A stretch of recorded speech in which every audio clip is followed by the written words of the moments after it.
అడిగాము గవర్నమెంట్ని అవన్నీ కూడా ఈ డిసెంబర్ 31 30 తారీఖుకి జీవో రూపంలో గవర్నమెంట్ ఇవ్వడానికి సంసిద్ధం చేసింది.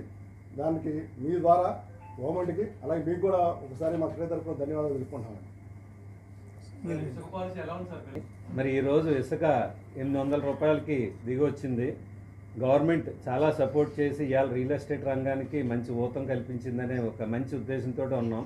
ఇలాగే కనుక కొనసాగితే విశాఖపట్నం రియల్ ఎస్టేట్ రాబోయే రోజుల్లో మన స్టేట్లోనే కాదు రాష్ట్రం దేశంలోనే ఒక మంచి అప్గోయింగ్ సిటీగా ఇంకా బాగా పెరుగుతుందనే ఒక మంచి ఎక్స్పెక్టేషన్స్ తోటి మా బిల్డర్లందరూ ఉన్నామండి.